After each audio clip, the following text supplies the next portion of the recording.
Ketika Indonesia masih dikuasai Belanda dan Jakarta masih bernama Batavia, antara tahun 1890 hingga tahun 1958, tidak ada penguasa negeri atau jawara Betawi yang tidak mengenal nama Habib Abdul Qadir bin Muhammad Al-Haddad atau populer dengan nama Tuan Sayyid Qadir atau Wan Qadir. Wan Qadir sosok karismatik, perawakannya gagah wibawa, tinggi dan bobot tubuhnya proporsional. Kepandaian ilmu silat dan ilmu intisari buminya sangat luar biasa. Bicaranya singkat tapi padat, jelas dan lugas. Tatapan matanya juga tidak kalah luar biasa, teduh tapi mengandung kekuatan inti.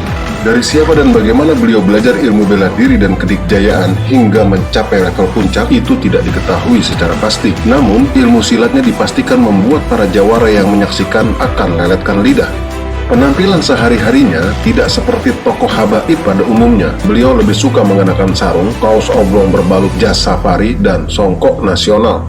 Tidak hanya urusan jawara, beliau juga banyak memegang kedudukan atau magam, diantaranya magam waliullah, ulama, mujahid, zuhud, dan wara. Bahkan, beliau sanggup mengintervensi alam majdzub. Beliau lahir di Betawi tahun 1878, satu generasi dengan zaman pitung. Ayah beliau, Habib Muhammad Al-Haddad, adalah pendatang dari Hadramaut, Yaman, sementara ibundanya bernama Syarifah Maryam Al-Haddad. Secara nasab, Habib Abdul Qadir atau Wan Qadir merupakan keturunan kandung ketujuh Sahibur Ratib Al-Haddad atau penyusun Ratib Al-Haddad, seorang waliullah pemegang 3 gelar gutub sekaligus, Al-Imam Gutbir Irsyad wa Ghawthil Ibad wal Bilad Al-Habib Abdullah bin Alwi Al-Haddad. Seperti kebanyakan peranakan Hadramaut pada umumnya, Habib Abdul Qadir lahir dan tumbuh besar di Indonesia, hingga beliau sudah tidak lagi berbicara bahasa Arab karena sehari-harinya beliau menggunakan bahasa Betawi yang fasih. Salah satu gaya Habib Abdul Qadir yang paling menonjol adalah menghindari popularitas, tidak suka disorot, dan tidak suka publikasi. Itu juga yang menjadi sebab mengapa Wan Qadir jarang sekali tampil di muka publik. Para jawara bergengsi yang setiap hari malang melintang di jagat persilatan di Betawi belum tentu pernah menemuinya, tapi pasti mereka mengenal namanya. Mendengar namanya saja sanggup melumerkan nyali para petinggi jawara seantero Batavia. Bagi para jawara beken Betawi, Habib Abdul Qadir adalah ikon jawara yang mengagumkan, dianggap maha guru. Kemahiran ilmu silat luarnya berada di tingkat tertinggi, kekuatan tenaga dalamnya pun sudah berada di level puncak, sementara ruhaniyahnya telah mencapai titik kestabilan.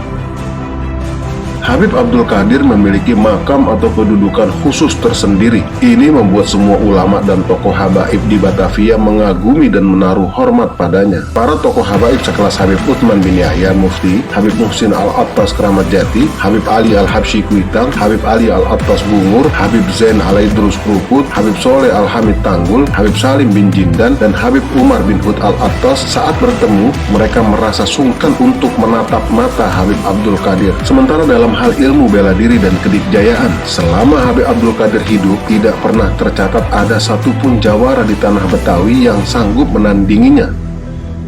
Yang perlu dicatat, Habib Abdul Qadir disebut sebagai spot paling aman di Batavia. Faktanya, nama beliau bukan hanya ditakuti lawan dan disegani kawan dari kalangan para jawara, tapi raksasa kekuatan sekelas rezim kolonial Belanda dan Jepang pun enggan berkonfrontasi dengan beliau. Maka cukup menyebut namanya saja menjadi jaminan rezim Belanda dan Jepang tidak akan pernah mengusiknya. Para penjajah dipastikan akan menghindari spot Habib Abdul Qadir. Mereka lebih memilih menghindar daripada harus berhadapan dengan sebuah jantung kekuatan.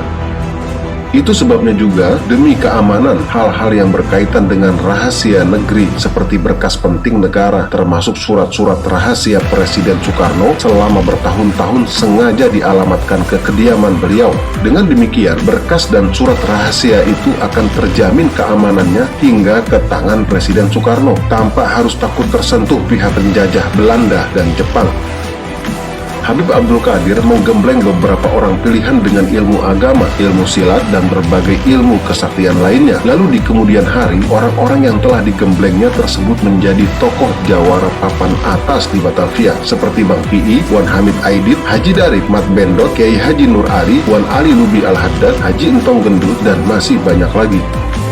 Wan Qadir atau Habib Abdul Qadir sengaja mendidik dan melahirkan sederet jawara terbaik di Betawi untuk melakukan kewajiban amar ma'ruf nahi mungkar melawan kezaliman penguasa Belanda, Jepang, dan centeng para tuan tanah yang selalu menyengsarakan masyarakat.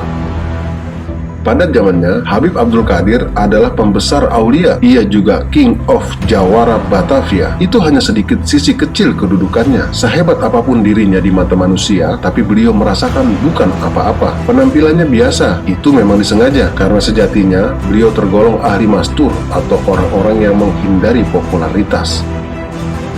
Sedikit dari sisi lain kepribadian Habib Abdul Qadir adalah hati dan jiwa beliau lebih lembut daripada kapas. Kedermawanan dan rasa iba adalah ciri khasnya, selalu berkeinginan menolong sesama tanpa harap pamrih. Apa yang dimilikinya atau bahkan sesuatu yang sedang dipakainya akan diserahkan saat itu juga jika diminta.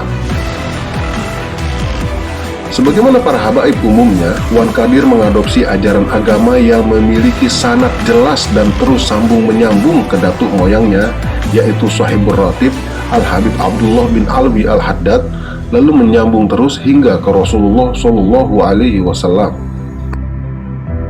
Habib Abdul Qadir wafat di Jakarta pada hari Sabtu tanggal 17 Mei 1958 dan dimakamkan di pemakaman umum kecil persis di samping halaman masjid di kawasan Otista, Jakarta Timur.